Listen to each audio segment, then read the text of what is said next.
बताइए। हाँ, ये जो कागज दिया जा रहा है इसको भी रख दीजिए, उसमें क्या लिखा है उससे कोई मतलब नहीं, उसको लेके ज़्यादा परेशान मत होइए। इससे लिखने पढ़ने का कोई काम नहीं करना, इसको मोड़ के कुछ बनाना है, वो भी हम बताएंगे क्या। तो बताइए भाई, इससे बात कैसे आगे बढ़ेगी? गाड़ी यहीं रुक जाएगी क्या? 6-9 अगस्त को क्या हुआ? हाँ, 6 अगस्त को। हाँ हाँ, कौन? हाँ बताइए।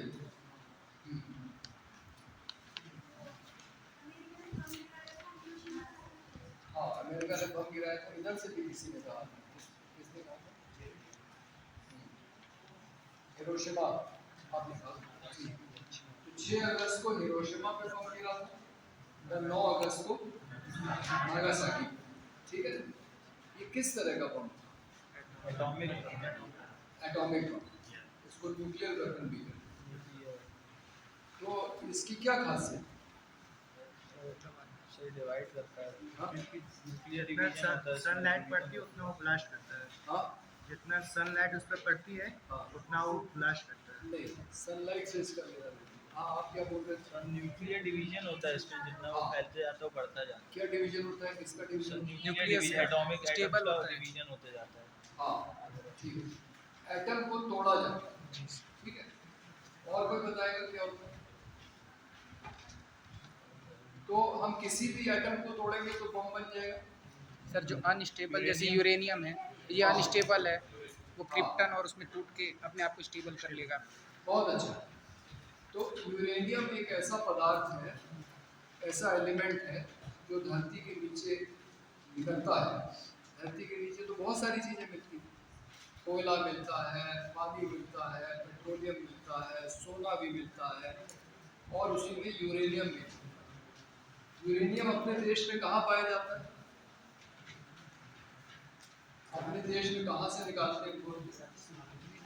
नहीं, राजस्थान में। झारखंड, झारखंड में कहाँ से? झारखंड में उस जगह का नाम है जादूगोड़ा, ठीक है, जमशेदपुर के पास है, आदिवासी इलाका है, वहाँ से ये यूरेनियम निकलता है। एक मेघालय में भी है, लेकिन मेघालय में जहाँ पे है वहाँ के आदिवासी निकलने नहीं देते, लेकिन यहाँ पे सरकार निकालती है और उसी से बनाती है। तो यूरेनियम में ऐसी क्या खास बात है कि उससे ये, हाँ हाँ हाँ, रेडियो एक्टिव एलिमेंट है, ये तो बात सही है, लेकिन यूरेनियम के एटम में ऐसी क्या खास बात है जो दूसरे एटम में नहीं, जिससे कि ये बम बनाया जा सके? सर उसका एंथैल्पी ऑफ एटोमाइजेशन सबसे ज़्यादा है। एंथैल्पी ऑफ एटोमाइजेशन उसका ज़्यादा है सबसे। जी, यूरेनियम के एटम को जब तोड़ेंगे तो उससे बहुत एनर्जी निकलेगी, जो बाकी एटम को तोड़ने से नहीं। ठीक है, बाकी आप किसी एलिमेंट के एटम को तोड़ेंगे तो उसमें नहीं निकलेगी, यूरेनियम में निकलेगी। और यूरेनियम में इतनी एनर्जी निकलेगी कि आप उससे एटम बम बना सकते हैं। ठीक, इसीलिए उसको एटम बम कहते हैं और उसको न्यूक्लियर वेपन भी कहते हैं। तो और यूरेनियम को तोड़ने से एनर्जी निकलती है और कुछ और भी चीज़ें निकलती हैं, क्योंकि जब एटम को तोड़ा जाता है तो उसमें कुछ दूसरे एटम भी निकलते हैं, और उसमें एक एटम निकलता है प्लूटोनियम। ठीक, तो प्लूटोनियम नेचुरल एलिमेंट नहीं, वो धरती के नीचे नहीं मिलता है, वो आपके पीरियोडिक टेबल में है, लेकिन वो यूरेनियम के तोड़ने से पैदा होता है। और प्लूटोनियम की भी वही प्रॉपर्टी है जो यूरेनियम की। अगर प्लूटोनियम को तोड़ेंगे तो उसमें से भी एनर्जी निकलेगी। ठीक, तो अमेरिका को 2 बम इसलिए गिराने पड़े थे, अमेरिका बेसिकली टेस्ट कर रहा था कि ये बम गिराएंगे तो इसका क्या असर पड़ेगा, क्योंकि 1945 के बाद इस बम का इस्तेमाल दुनिया की किसी भी लड़ाई में नहीं, ये आपको मालूम है।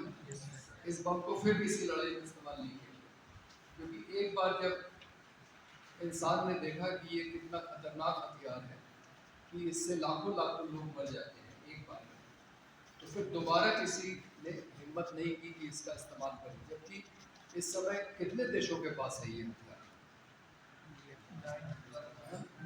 कौन कौन से देश हैं? इंडिया, पाकिस्तान, हाँ, सिंगापुर, इंडिया पाकिस्तान की चोरी से तो नहीं है। America, China, Russia. हाँ, पहले तो जो यूनाइटेड नेशंस की सिक्योरिटी काउंसिल के जो 5 परमानेंट मेंबर्स हैं, ठीक, सबसे पहले तो उन पांचों ने बनाया। कौन कौन है 5? अमेरिका, अमेरिका, ऑस्ट्रेलिया, है? ऑस्ट्रेलिया, नहीं, ऑस्ट्रेलिया नहीं, रशिया, अमेरिका, रशिया, चाइना, नहीं, नॉर्थ कोरिया, नॉर्थ कोरिया ने बनाने की कोशिश की है लेकिन कंफर्म नहीं है कि बना ब्रिटेन, ब्रिटेन नहीं, जापान ने नहीं, हो गया। जर्मनी ने नहीं। बेसिकली जो वर्ल्ड वॉर किसके किसके बीच हुआ था? Second world. जर्मनी, एक तरफ कौन सी फोर्सेस थी? नाजी जर्मनी, एक तरफ नाजी, नाजी जर्मनी, नाजी, एक तरफ जर्मनी और फ्रांस, फ्रेंच, एक तरफ जर्मनी, जापान, इटली और दूसरी तरफ इंग्लैंड, फ्रांस, अमेरिका और रूस। अमेरिका ने बाद में शामिल हुआ था, लेकिन इंग्लैंड, फ्रांस, रूस एक तरफ, जापान, जर्मनी, इटली एक तरफ, अमेरिका शामिल हुआ बाद में। और अमेरिका ने ये बम गिराया लड़ाई को ख़त्म करने के लिए। लड़ाई जापान हार चुका था, लेकिन उसने सोचा कि ख़त्म होने के पहले ये जो हमने बनाया है इसको ज़रा टेस्ट करके देखें। एक उसने यूरेनियम वाला चलाया हिरोशिमा पे और एक प्लूटोनियम वाला चलाया नागासाकी। यूरेनियम वाले से ज़्यादा नुकसान हुआ, कुल मिला के करीब 3 लाख लोग मरे दोनों शहरों में, ठीक है। और इसकी जो रेडियो एक्टिव प्रॉपर्टी थी उससे क्या नुकसान हुआ? डीएनए डैमेज हुआ है सर, डीएनए का डैमेज हुआ है। जीन्स डैमेज, हाँ, जो रेडिएशन था उससे 2 तरह की बीमारियाँ हुई। एक तो कुछ लोगों को खून का कैंसर हो गया जिसको ल्यूकेमिया कहते हैं, और इतने ज़्यादा लोगों को हुआ कि उसका नाम पड़ गया एटम बम डिजीज़। और दूसरा कि कुछ जेनेटिक चेंजेस हो गए लोगों में, जिससे कि उनको तो कोई फ़र्क नहीं पड़ा, लेकिन उनके आने वाली पीढ़ी में कोई बच्चा विकलांग पैदा हुआ, कोई ट्यूमर के साथ पैदा हुआ और इस तरह की चीज़ें, ठीक। तो यानी कि ये बहुत खतरनाक है। जब गिरा तो उसने मारा ही लोगों को, लेकिन गिरने के बाद भी लोग इससे मरते रहे, ठीक है। तो एक कहानी है, कहानी मतलब सच्ची कहानी। एक लड़की थी जापान में, उसका नाम था सडाको। सुना है सडाको की? हैं?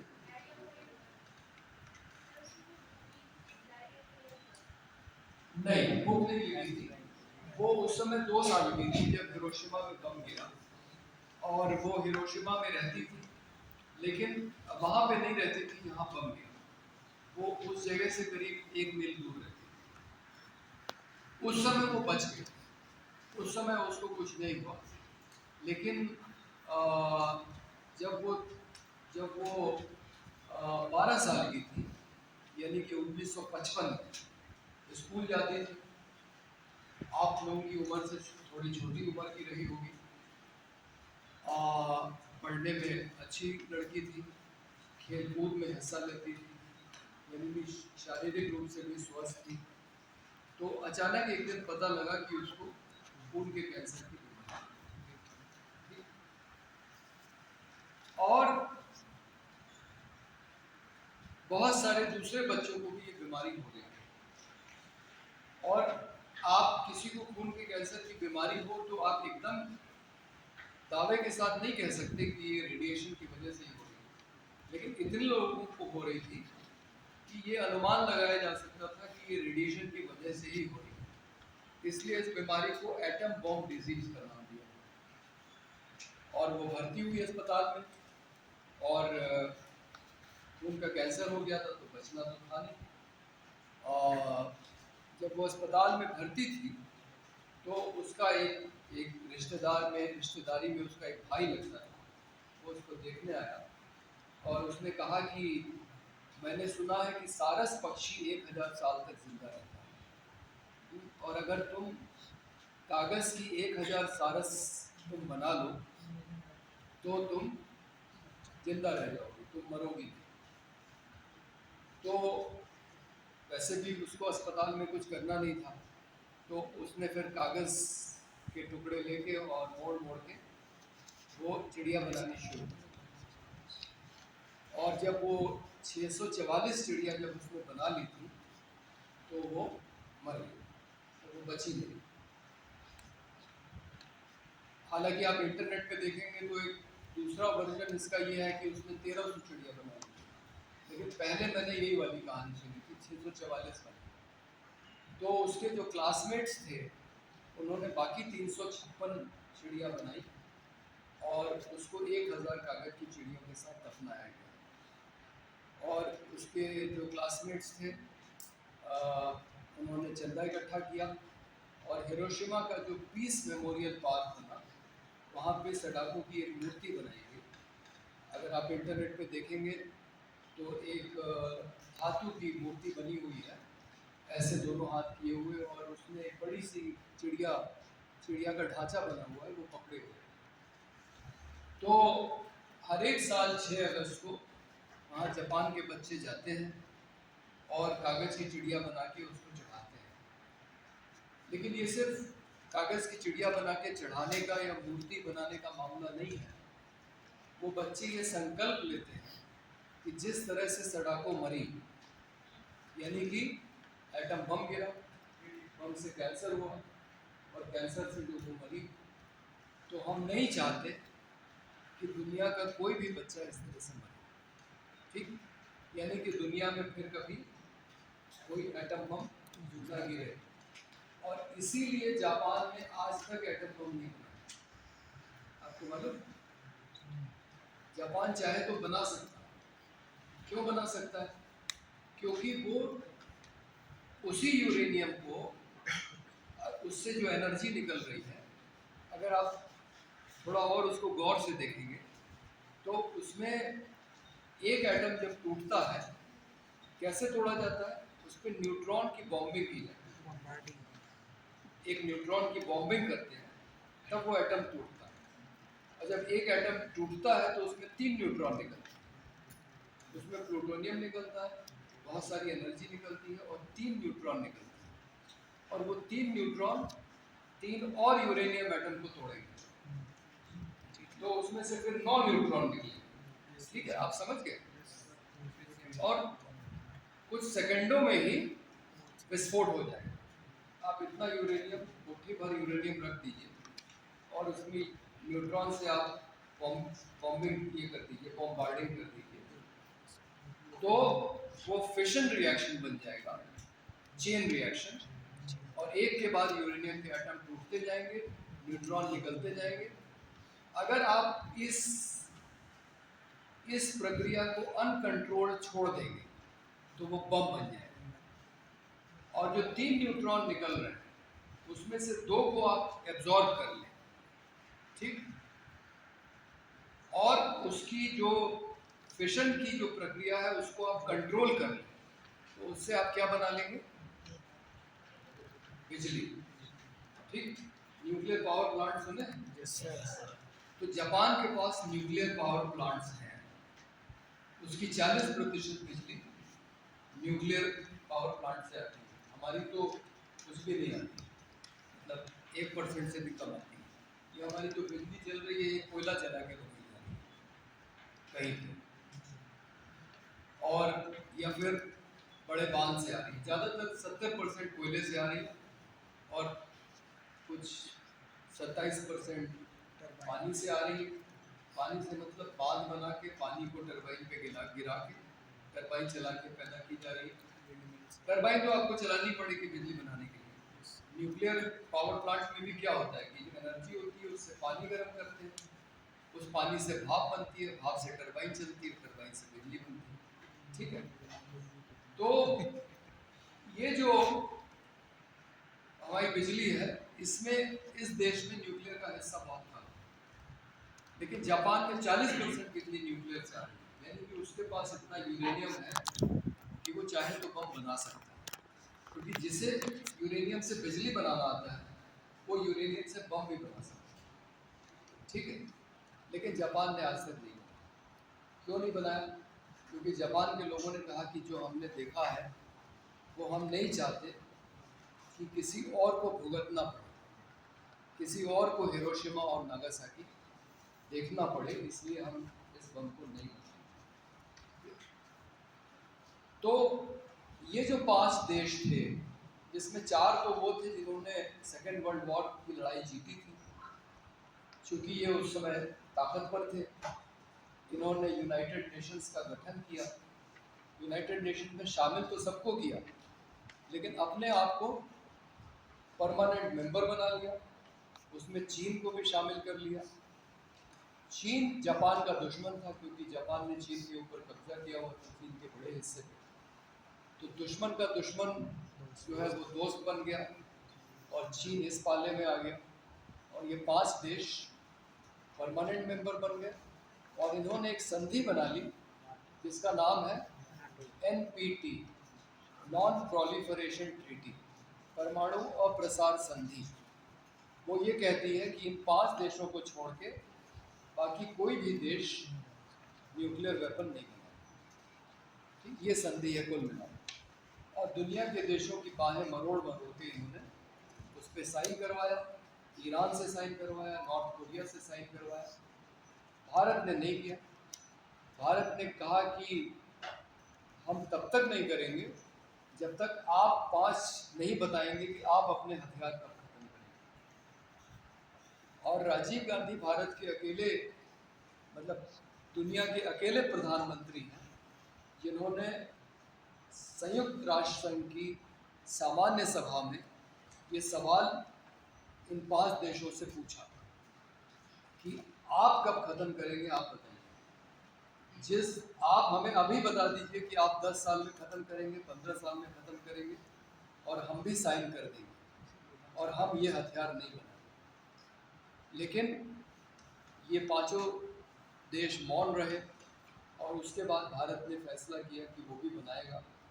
और जैसे ही भारत ने बनाया 11 मई 1998 को, पहला परीक्षण तो इंदिरा गांधी के समय में हुआ था 74 में, लेकिन इंदिरा गांधी होशियार थी, उसने कहा कि हम बम बनाने के लिए नहीं कर रहे, हम इसका दूसरा उपयोग करेंगे, यानी बिजली बनाएंगे।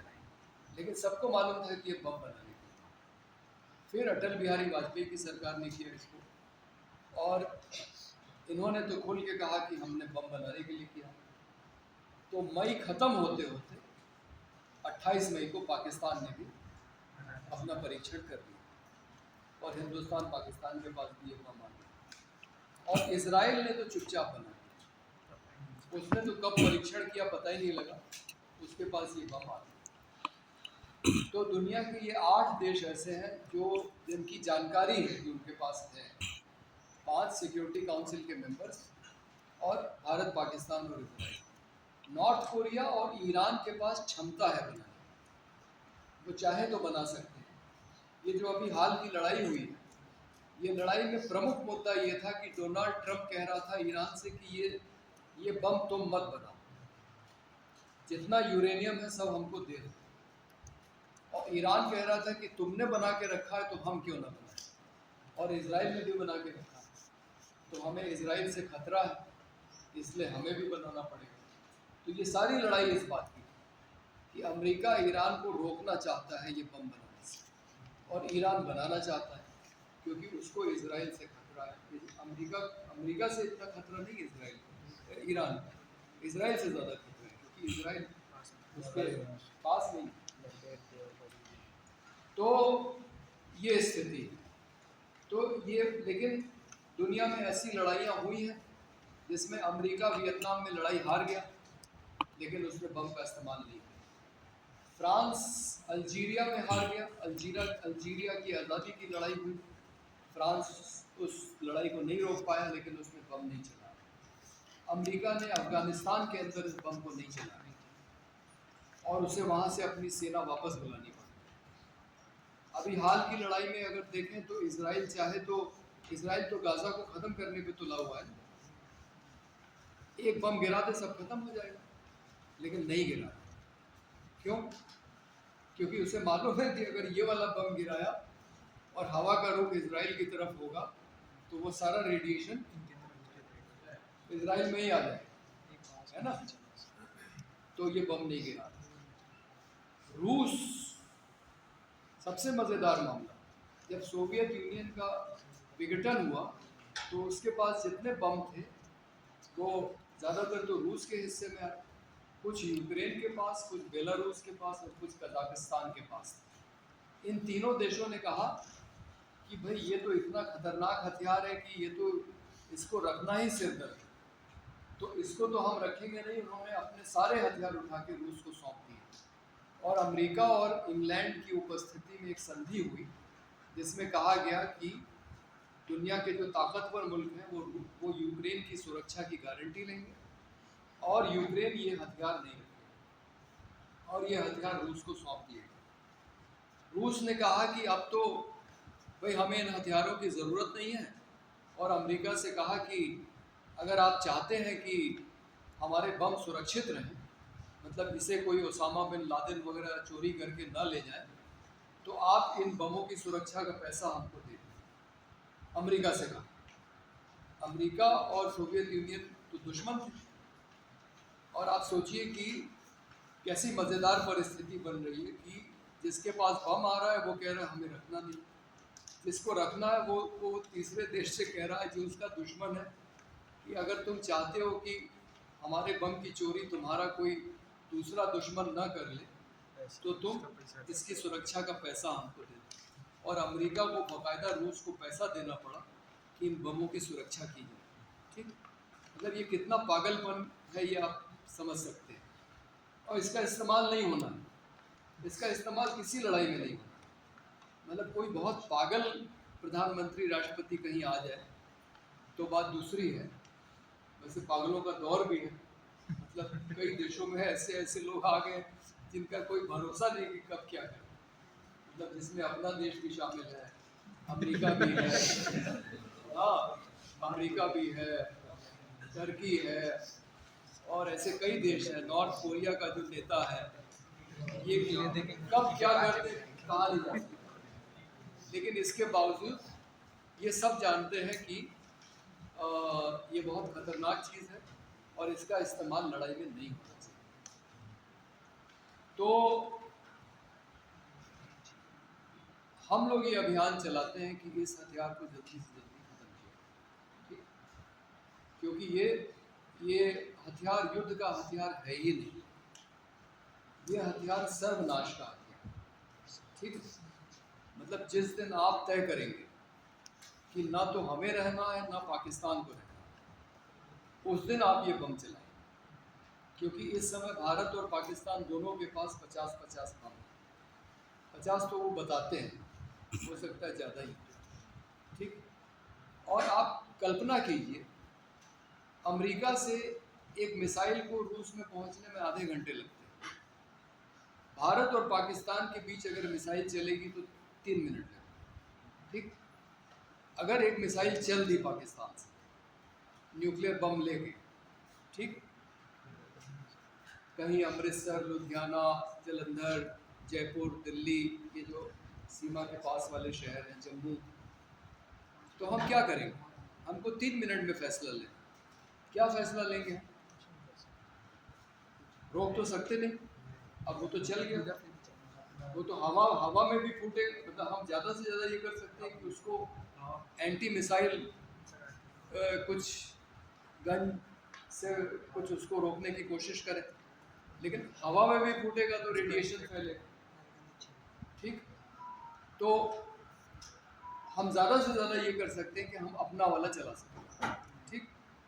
और एक चलेगा तो एक तो चलेगा, अगर एक उधर से चलेगा तो एक इधर से चलेगा, तो वो दूसरा छोड़ेगा, तो हमें भी दूसरा छोड़ना पड़ेगा। और जब तक हमारे सारे ख़त्म नहीं हो जाएंगे तब तक हम छोड़ते रहेंगे।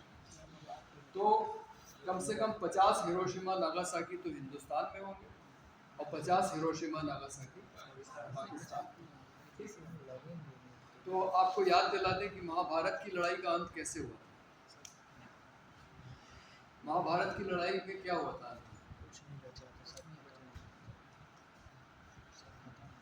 कौन जीता था? पांडव जीतने के बाद क्या किए थे? कौरव कितने बचे? कौरव एक भी नहीं बचा। पांडव ने जीतने के बाद क्या किया? ठाट बाट से राज किया होगा। क्या किया? छोड़ के पहाड़ वो जंगल चले गए। क्यों? क्योंकि 5 ही बचे थे। राज करते किसने? भाई राज करने के लिए प्रजा भी तो चाहिए, तो प्रजा थी ही नहीं, प्रजा सारी लड़ाई में खत्म हो गई थी। समझ गए? तो न्यूक्लियर वेपन की लड़ाई में यही हुई। नरेंद्र मोदी, अमित शाह, ये सब चले जाएंगे बंकर। उधर नवाज शरीफ, आसिम मुनीर, वो चले जाएंगे बंकर। ठीक? बंकर क्या होता है? मोटी मोटी सीमेंट की दीवारों के तहखाने होते हैं, जिसमें वो हर एक देश ने बना के रखे हुए हैं, जिसमें उनके नेता चले जाएंगे जब न्यूक्लियर वेपन चलने की, न्यूक्लियर वॉर हो। ठीक? तो जब लड़ाई खत्म होगी तो सब सपाट मैदान मिलेगा। वो देखा है जब नदी जमीन काटती है कहीं, तो बड़े बड़े महल पता लगता है बाद में वहाँ सिर्फ बालू बालू दिखाई पड़ता है। तो ऐसा मंजर होगा कि जनता नहीं बचेगी और इधर से नरेंद्र मोदी निकलेंगे, उधर से नवाज शरीफ निकलेंगे और कहेंगे कि अब क्या करें, चलो आप हाथ मिला लेते हैं, इटली चले जाएंगे। ठीक है? तो यानी कि ये पागलपन है और इस खेल में किसी को पढ़ना नहीं चाहिए और इसीलिए इस हथियार का इस्तेमाल नहीं होता, सबको मालूम। नहीं तो कारगिल में हिंदुस्तान कर सकता था। अभी 3 दिन की लड़ाई हुई। वो डोनाल्ड ट्रंप जो है वो 40 बार कह चुका है मैंने लड़ाई रोकवाई, और ये बात सही है, क्योंकि उसको डर था कि ये जो है कहीं पागलपन में ये हथियार न चला, तो उसने 3 दिन में लड़ाई रोकवाई। तो उसका क्या हित था लड़ाई रोकवाने में? क्योंकि लड़ाई में अगर बम चल जाते तो सर्वनाश हो जाता ना, तो फिर उसके हथियार कौन खरीदता? तो क्योंकि दोनों देश अमेरिका के हथियार खरीदते हैं, तो उसको अपने व्यापार की चिंता थी कि हमारे हथियार बिकते रहें, इसलिए इन देशों को एक दूसरे को धमकी देते रहे, कभी कभी एक आध मिसाइल विसाइल छोड़ दें, लेकिन सैनिकों को मार दें 2-4, लेकिन एटम बम न चलाएं। तो ये जो है इसका पूरा इसकी हकीकत है। और हम लोग जो आपके हाथ में कागज़ है, इससे हम लोग सडाको ने जो चिड़िया बनाई थी वो बनाएंगे और फिर आपको अपनी एक तस्वीर खींचनी है इस चिड़िया के साथ। और अगर आपको लगता है कि इस दुनिया से परमाणु हथियार ख़त्म होने चाहिए, तो आपको अपना ChatGPT पे एक मैसेज बनाना है कि इस दुनिया को परमाणु हथियारों से मुक्त करिए और कोई युद्ध न हो, सडाको जैसा कोई बच्चा इसी युद्ध में न हो। अच्छा, ये बात इस समय बहुत प्रासंगिक हो गई। क्यों? क्योंकि एक लड़ाई ऐसी चल रही है दुनिया में जिसमें बच्चों को ही मारा जाए। कौन सी लड़ाई? इजराइल और जो गाज़ा की लड़ाई है, उसमें इजराइल ने अभी तक पिछले 3 साल में करीब 70,000 लोगों को मारा, और वो 70,000 में ज़्यादातर औरतें और बच्चे हैं। और ये पहली अभी तक क्या होता था कि युद्ध का एक सिद्धांत होता है कि सैनिक से लड़े, है ना, सिविलियन निहत्थे पे हथियार नहीं चलाए जाते, ये युद्ध का सिद्धांत है। लेकिन हिरोशिमा और नागासाकी पे बम गिरने के बाद अब वो सिद्धांत टूट गया। अब जो सामान्य आबादी है, सामान्य नागरिकों पे भी हमले होने लगे। ईरान में हुए, ईरान में आपको मालूम है पहले दिन के हमले में, जिस दिन खामनाई मरे हैं, उस दिन 165 बच्चियां भी मरी एक स्कूल में, स्कूल है ना। वहाँ पे एक स्कूल था, स्कूल पे बम गिरा और 165 बच्चियां मरी। और गजा के अंदर तो हमें लगता है कम से कम कुछ नहीं तो 50,000 औरतें और बच्चे मरे।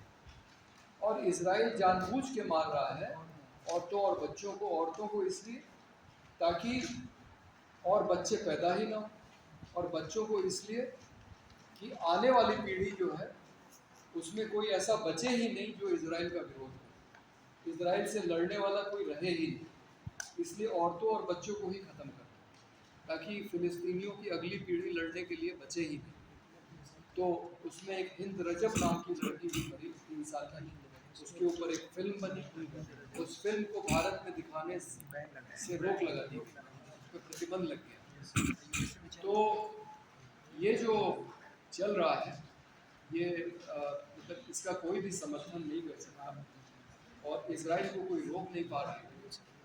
तो हालांकि इंटरनेशनल कोर्ट ऑफ जस्टिस में भी साउथ अफ्रीका गया, साउथ अफ्रीका ने वहाँ पे कहा कि इजराइल को रोका जाए, लेकिन इजराइल को रोकने के बजाय जो दुनिया के ताकतवर देश हैं जैसे अमेरिका वगैरह, वो उसका साथ दे रहे हैं, उसको पैसा दे रहे हैं, हथियार दे रहे हैं, सैनिक भी उसकी मदद कर रहे हैं। और इजराइल जो नरसंहार कर रहा है वो अभी भी जारी है। कल परसों का बयान है वहाँ के रक्षा मंत्री का कि कम से कम 30-40 तो हम रोज़ मारेंगे गाज़ा के अंदर, जबकि संधि हो चुकी है कि लड़ाई रोक दी जाए। लड़ाई रोकने की संधि होने के बाद वो कह रहा है कि 30-40 तो हम रोज़ मारेंगे। तो ये जो हो रहा है ये बहुत अमानवीय है और इसको रुकना ही चाहिए, लेकिन कैसे रोकेगा ये किसी को मालूम नहीं। तो हम जो कर सकते हैं वो करेंगे कि हम एक संकल्प लेंगे कि इस तरह का हथियार नहीं चलना चाहिए, कोई युद्ध नहीं होना चाहिए, कोई बच्चे नहीं मरने चाहिए। और आने वाली पीढ़ी से बहुत उम्मीद है। आजकल जेन ज़ी और जेन अल्फ़ा का ज़माना है ना, तो पेपर लीक तो इसके सामने बहुत छोटा सा मामला है। तो अगर समझदार लोग आएंगे तो हो सकता है कि ये हथियार खत्म हो।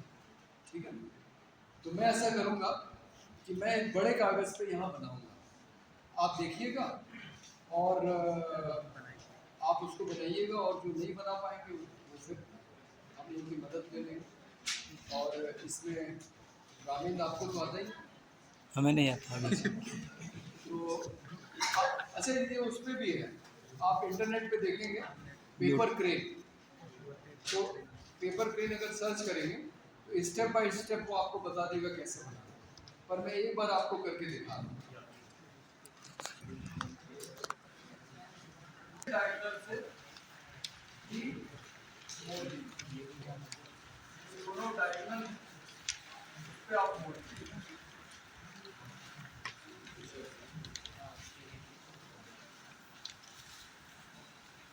हो गया एक डायरेक्टर और दूसरा डायरेक्टर।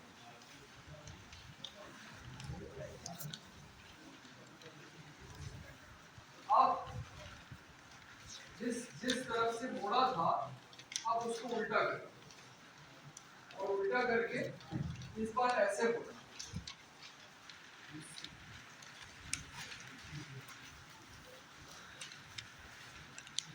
एक बार ऐसे और फिर दूसरी बार ऐसे।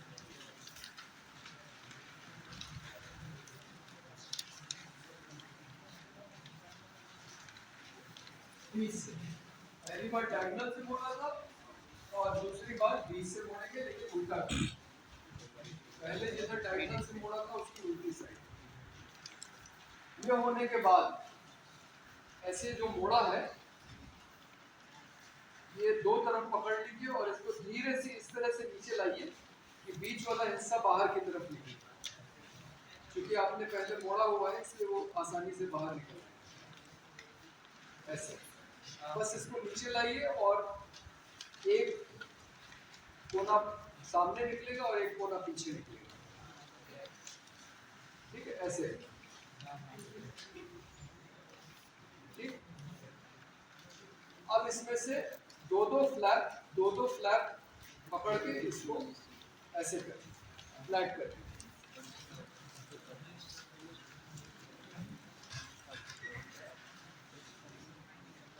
दो फ्लैप एक तरफ, दो फ्लैप एक तरफ। अब इसको ऐसे पकड़िए कि जो नुकीला कोना है वो ऊपर रहे और जो खुला वाला है वो नीचे रहे। और इसके बाद बगल वाला जो है उसको उठा के और बीच की लाइन से मिलाते हुए इसको ऐसे और दूसरी तरफ भी ऐसे ही करें। और जब दोनों तरफ का मोड़ लेंगे तो ऊपर ये दोनों एक लाइन में आते हैं। इसको इधर से उठा के मोड़ना है और इसको इधर से ऐसे करें। और ये करने के बाद पीछे भी ऐसा। बस इसमें ये ध्यान रखिएगा हाँ, हाँ। कि ये खुला वाला नीचे रहे, नुकीला वाला ऊपर। और दूसरी तरफ भी ऐसे ही करें।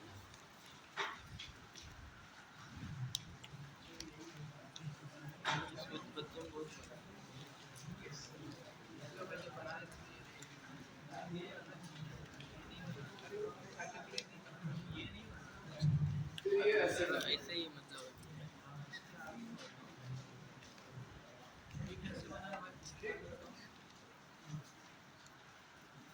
अब ऊपर वाला जो हिस्सा है इसको थोड़ा सा दोनों तरफ मोड़ के और बस छोड़ दीजिए, कुछ करना नहीं, बस एक बार मोड़ के छोड़ दीजिए।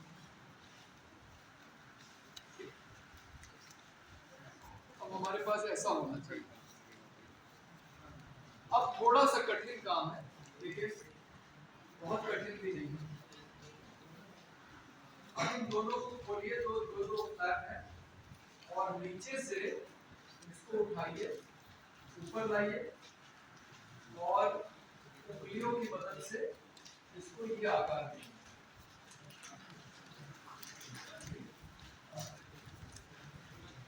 नाव जैसे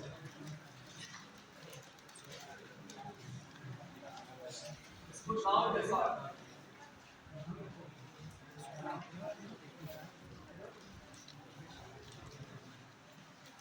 देखिए ऐसे है, खोलिए, उठाइए और थोड़ा सा उंगलियों से सहारा देते हुए इसको नाव के आकार में मोड़िए।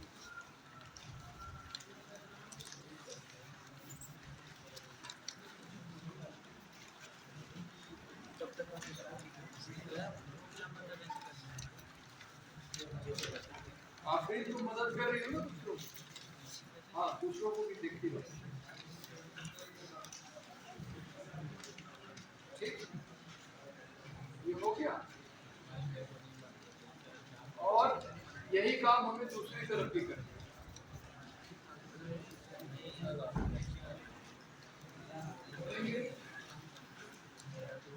आएंगे और इसको ये आकार देंगे।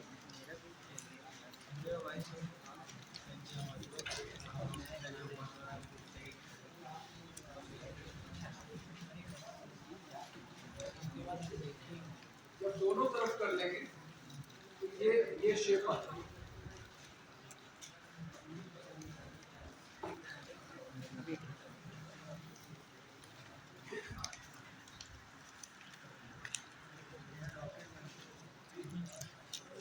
ज्यादातर लोगों का ये हो गया। हाँ, बहुत बढ़िया। जिसका नहीं हो पा रहा है अभी बता दो। अच्छा, आप उसके आगे नहीं बढ़ पाए। अच्छा, कोई बात। आखिरी इधर आओ, उसको यहाँ देखो, इनकी मदद करो। अब इस तरह से है, दोनों तरफ दो इस तरह के हैं। एक इधर से लीजिए और एक इधर से लीजिए और इनको मिला दीजिए।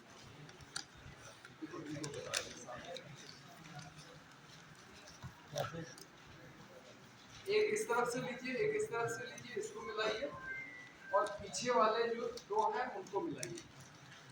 आगे और पीछे दोनों को मिला के इस तरह से बनाइए।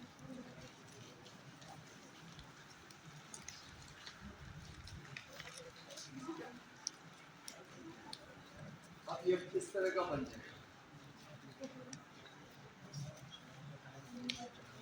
और ऊपर दो इस तरह के नुकीले, उसमें एक को थोड़ा सा झुकाइए उंगली की मदद से, इसको दबा दीजिए। एक तरफ बन जाएगी चिड़िया की पूंछ और दूसरी तरफ बन जाएगी उसकी चोंच।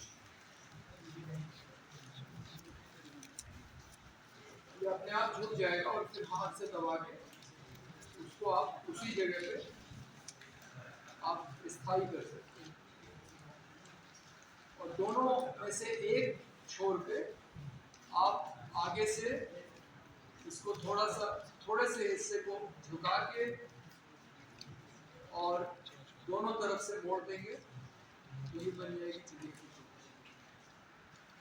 और जो नीचे वाला हिस्सा है इसको आप ऊपर मोड़ लीजिए, ये इसका बन जाएगा पंख।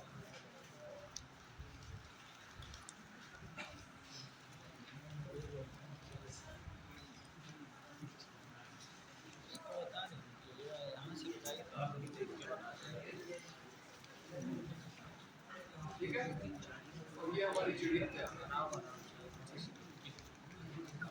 बहुत कई लोगों ने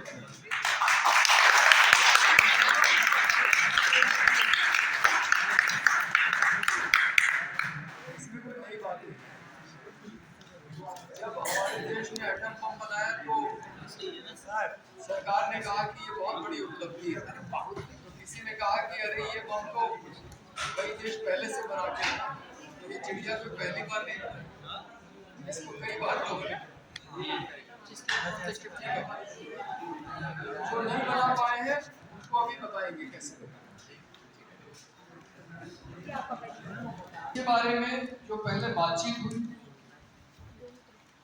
जो नहीं बना पाए वो तो अभी हम लोग रुकेंगे, सब आपको बता देंगे कैसे बना।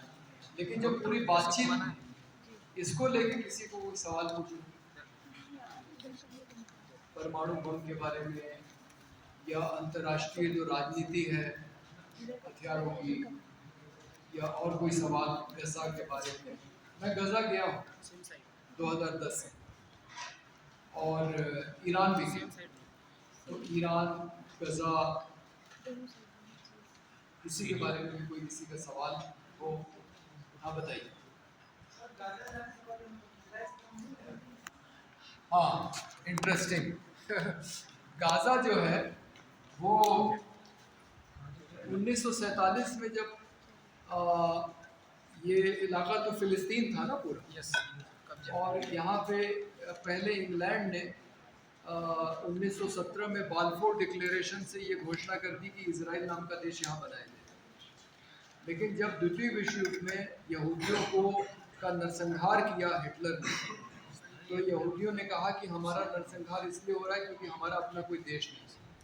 तो संयुक्त राष्ट्र संघ ने 1947 में इस इलाके में दो देश बनाए, एक फिलिस्तीन एक इजराइल।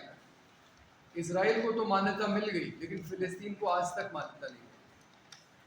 तो फिलिस्तीन को कुछ देशों ने मान्यता दी, बल्कि दुनिया के ज़्यादा देश फिलिस्तीन को मान्यता देते हैं। इजराइल को बहुत सारे देश मान्यता नहीं देते हैं, खास करके जो मुस्लिम देश हैं। हम भी नहीं देते थे नरसिम्हा राव की सरकार के समय तक, लेकिन नरसिम्हा राव की सरकार ने फिर इजराइल को मान्यता दी। और गाजा जाने का पहले तो लोग इजराइल हो के ही जाते थे, लेकिन इस समय जो परिस्थिति है 2006 में वहाँ चुनाव हुआ जिसमें हमास ने सरकार बनाई। हमास ने, जिसको अमेरिका और इजराइल कहते हैं आतंकवादी संगठन, उसने 2006 में चुनाव जीता। चुनाव उसने पूरे फिलिस्तीन का जीता था। फिलिस्तीन के दो हिस्से हैं, गजा और वेस्ट बैंक, लेकिन वेस्ट बैंक में उसको सरकार नहीं बनाने दी इजराइल ने। यहाँ पे इसने सरकार बना ली गजा में। उसके बाद से इजराइल ने गजा की नाकेबंदी की। गजा एक 10 किलोमीटर बाई 40 किलोमीटर की पट्टी है, ठीक, बहुत बड़ी जगह नहीं है, लखनऊ से छोटी जगह, 22 लाख की आबादी है। तो दो तरफ इज़राइल है, एक तरफ इजिप्ट है और चौथी तरफ पानी है, तो आप वहाँ जा नहीं सकते। एक बार तुर्की ने कुछ राहत का सामान पानी के जहाज़ से भेजने की कोशिश की, तो उस पर हमला कर दिया इजराइल ने, 9 तुर्की नागरिक मारे गए। हम लोग जब 2010 में गए थे तो हमने कहा कि हम राहत का सामान लेके जाएंगे, और हम लोग सड़क के रास्ते गए, मतलब यहाँ से पाकिस्तान से नहीं जा सकते थे क्योंकि पाकिस्तान भारत के नागरिकों को बलूचिस्तान का वीज़ा नहीं देता है, और बलूचिस्तान पार करना ज़रूरी है ईरान में जाने के लिए। पाकिस्तान में आप अगर जाएंगे तो आपको सिर्फ पंजाब, जो वहाँ का पंजाब है, और सिंध, 2 प्रांतों का वीज़ा मिल सकता है। तो हम लोग पहले ईरान गए हवाई जहाज़ से, फिर ईरान में इस सीमा पे आए जो पाकिस्तान की सीमा है, जो उनका राज्य है वो कहलाता है बलूचिस्तान और सिस्तान। ईरान के अंदर भी एक बलूचिस्तान है। वहाँ से सड़क के रास्ते बस से ईरान, फिर उसके बाद तुर्की, तुर्की के बाद सीरिया, और सीरिया से फिर हम लोग लेबनान भी गए थे 2 दिन के लिए। लेबनान से वापस सीरिया में आए, और फिर सीरिया से जितना सामान था, 4 ट्रक का सामान था, जो पैसा ईरान में सीरिया में इकट्ठा किया गया था, उससे सामान खरीदा गया क्योंकि राहत का सामान लेके हम लोग जा रहे थे। वो पानी के जहाज़ से भेजा गया 4 लोगों के साथ मिस्र। बाकी जो 60-70 लोग थे वो हवाई जहाज़ से गए। और मिस्र ने, हम लोग जब प्रवेश कर रहे थे गज़ा में, तो हम लोग के पासपोर्ट जब्त कर लिए, क्योंकि हम लोग के पास मिस्र का तो वीज़ा था लेकिन फ़िलिस्तीन का तो कोई वीज़ा था नहीं। तो फ़िलिस्तीन हम लोग बिना पासपोर्ट वीज़ा के गए थे।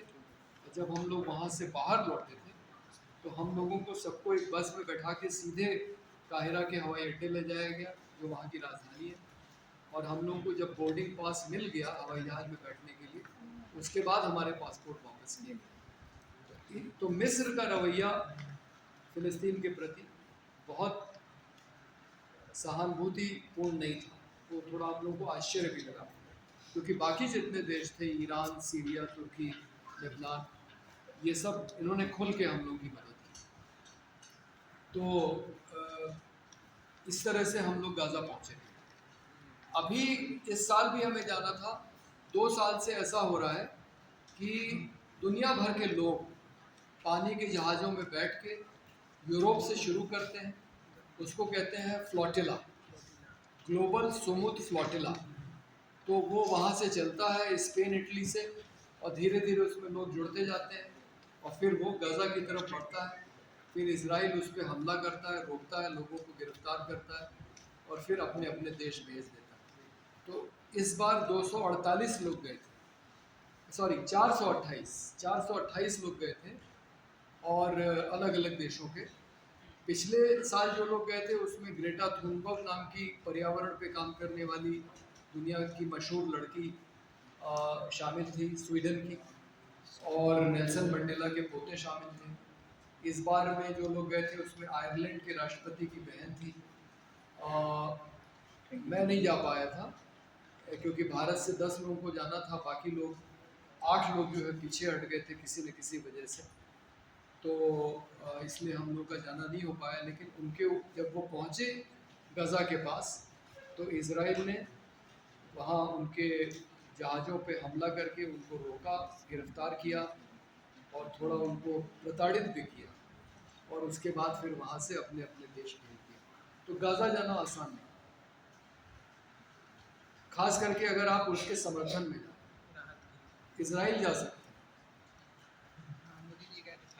हाँ हाँ हाँ, नहीं, लेकिन जब मोदी जी भी गए थे तो देखिए भारत का फ़िलिस्तीन के साथ दोस्ताना रिश्ता है, तो वो मोदी ने ख़त्म नहीं किया।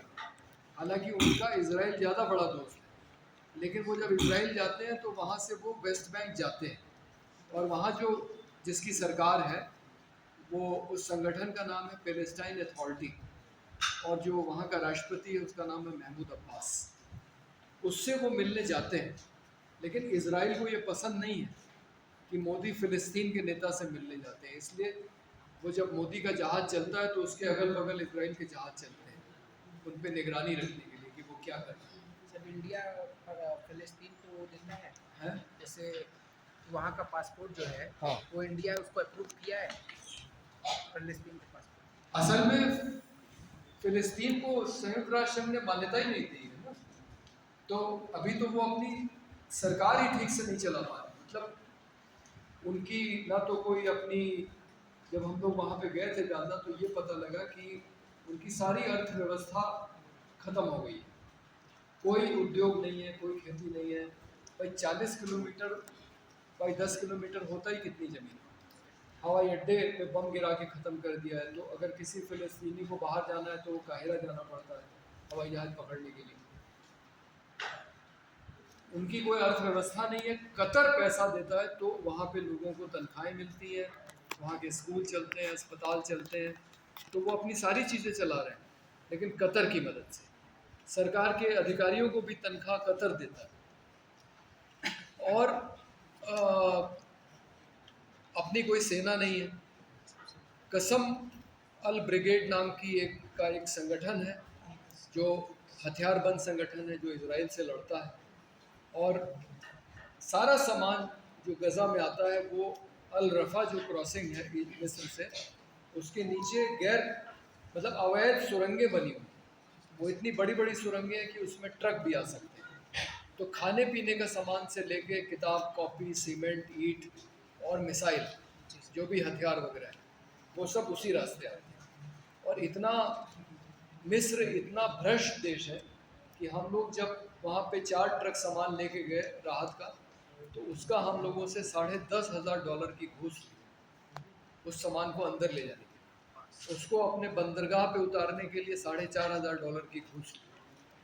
तो बहुत वहाँ पे भ्रष्टाचार है, लेकिन उसी भ्रष्टाचार के सहारे फ़िलिस्तीन अपना सारा सामान अवैध सुरंगों से इजिप्ट के रास्ते अंदर ले आता है, और जो लाता है उसी से वो लड़ाई लड़ता है। तो जो वहाँ हमास के जो उस समय प्रमुख थे उनका नाम था, अभी जो हमास के प्रमुख थे इस्माइल हानिया, उनको तो ईरान में मार दिया इसी लड़ाई में जो अभी हाल में हुई 3 साल की। लेकिन उस समय जो हमास के प्रमुख थे उनका नाम है खालिद मिशाल, वो अभी जिंदा। उनसे हम लोग सीरिया में मिले थे, वो गज़ा में नहीं रहते थे क्योंकि उनको अपनी जान का खतरा था। तो उन्होंने बातों बातों में गांधी और नेहरू की तारीफ़ की। तो किसी ने पूछा कि भाई आपका गांधी से क्या लेना देना है, आपको तो अमेरिका आतंकवादी संगठन कहता है। तो उन्होंने कहा कि नहीं, ऐसी बात नहीं है। हम इजराइल से लड़ते हैं, हम भी कभी कभी मिसाइल चलाते हैं, क्योंकि हमें अगर अपने आप को बचा के रखना है, हमारी तो अस्तित्व की लड़ाई। अगर हम बिल्कुल भी ना लड़ें तो इजराइल तो हमें एक दिन में ख़त्म कर देगा। तो उन्होंने कहा कि गांधी से हमको ये प्रेरणा मिलती है कि जब आपका शत्रु बहुत शक्तिशाली, आपसे बहुत ज़्यादा शक्तिशाली, तो आप अपने अंदर उससे लड़ने की ताकत कैसे पैदा करें, जो आत्मबल है उसको कैसे पैदा करें। उसने कहा ये बात हम गांधी से सीखते हैं, क्योंकि गांधी ने भी बिना हथियारों के अहिंसक तरीके से अंग्रेज़ों से लड़ाई लड़ी थी। अंग्रेज़ बहुत ताकतवर था, उसके बाद बंदूक भी थी, तोपें भी थी, सेना भी थी, लेकिन उसके बाद भी भारत की निहत्थी जनता को लेके गांधी ने अंग्रेज़ों के खिलाफ लड़ाई लड़ी और देश को आज़ाद कराया। तो उन्होंने कहा कि ये प्रेरणा हमें गांधी से मिलती है कि अपने ताकतवर दुश्मन से, अपने से बहुत ज़्यादा ताकतवर दुश्मन से हम कैसे लड़ें। तो ये है वहाँ की। और वहाँ रोज़ की हिंसा होती है, रोज़ कहीं ना कहीं बम गिरता है, रोज़ लोग मारे जाते हैं। आप अखबार उठा के देख लीजिए कि रोज़ इजराइल कहीं पे किसी अस्पताल पे हमला कर रहा है, कहीं पे बच्चों पे, महिलाओं पे। जो बच्चे राहत शिविरों में खाने के लिए लाइन लगा के खड़े हैं, उनके ऊपर गोलियां चला दी जा रही है। इतनी निर्दयता वहाँ पे होगी। और कोई सवाल? हाँ, का तो हमारा कोई ऐसा बहुत बड़ा काम नहीं है। कुछ हम लोग शिक्षा के क्षेत्र में काम करते हैं, कुछ हम लोग जो गरीब लोग हैं उनको घर वर दिलाने की कोशिश करते हैं, लोगों के अधिकारों की लड़ाई करते हैं। इस समय जो शिक्षा को लेकर आंदोलन चल रहा है उसमें हम लोग समान शिक्षा प्रणाली को लागू किया जाए, मैं सोशलिस्ट पार्टी से भी जुड़ा हुआ हूँ, जो पार्टी डॉक्टर राम मनोहर लोहिया ने बनाई थी, और उन्होंने एक नारा दिया था कि चाहे राष्ट्रपति की हो या चपरासी की संतान, सबकी शिक्षा एक समान है। तो हम लोग इस बात की लड़ाई लड़ते हैं कि इस देश में हर एक बच्चे को एक जैसी शिक्षा मिलनी चाहिए। और उत्तर प्रदेश हाई कोर्ट का एक ऑर्डर है 2015 का कि जो सरकारी तनख्वाह पाने वाले लोग हैं उनके बच्चे सरकारी स्कूल में पढ़ने चाहिए। तो उसको लेके भी हम लोग लड़ाई लड़ रहे हैं कि जो डीएम हैं, एसपी हैं, बड़े बड़े अधिकारी हैं, जज हैं, एमएलए हैं, एमपी हैं, इन सब के बच्चे सरकारी स्कूल में पढ़ने चाहिए, क्योंकि तभी सरकारी स्कूल बेहतर होंगे और तभी गरीब के बच्चे को भी अच्छी शिक्षा मिलेगी और उसे भी अपनी ज़िंदगी में आगे बढ़ने के अवसर मिलेंगे। तो ये हमारा अभियान है, इसको लेके हम लोग पदयात्राएँ करते रहते हैं। अभी हाल में ही 2 पदयात्राएँ हुई हैं गाज़ीपुर आजमगढ़ के इलाके में, एक और होने वाली है।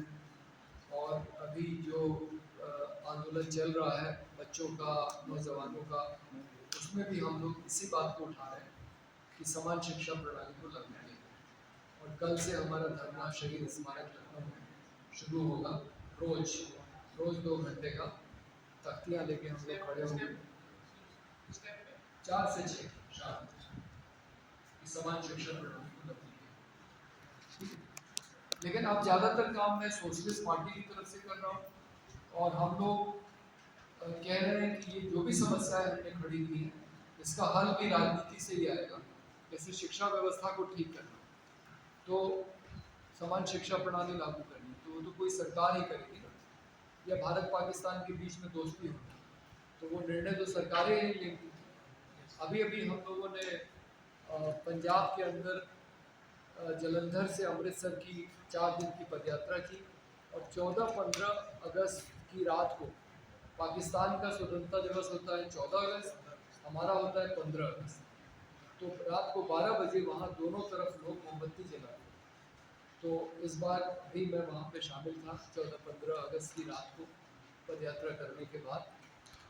तो हम लोग इस तरह की बातें करते हैं कि जिससे जो समस्याएं खड़ी हुई हैं, जैसे ये वाला जो हम लोग का कार्यक्रम है परमाणु हथियार मुक्त दुनिया, कि जो हमने समस्याएं खड़ी की हैं उसका हम हल निकालें। तो आप लोग ने जो बनाई है चिड़िया, इसको ज़रूर अपनी एक तस्वीर खींचिएगा। हमारे रामेंद्र भाई ने कुछ बच्चों के पोस्टर्स बनाए हैं, जो पिछले 9 तारीख को दुबग्गा में बच्चों ने ये काम किया था, जिसमें ये दोनों लड़कियां शामिल थी।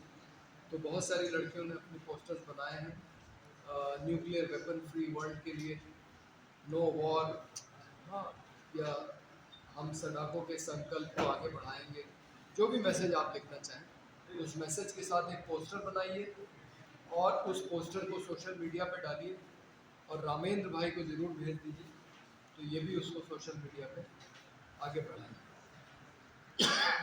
अगले महीने हमारी लद्दाख की पदयात्रा, कारगिल से लेह की, वहाँ पे एक आंदोलन चल रहा है कि लद्दाख को संविधान की 6ठी अनुसूची में शामिल किया जाए। 6ठी अनुसूची आदिवासी इलाकों के लिए है, ताकि आदिवासी इलाकों में जो प्राकृतिक संसाधन है उनका दोहन न कर सके कोई बड़ी कंपनी आके उन प्राकृतिक संसाधनों का दोहन न करे और उसको पूर्ण राज्य का दर्जा मिले।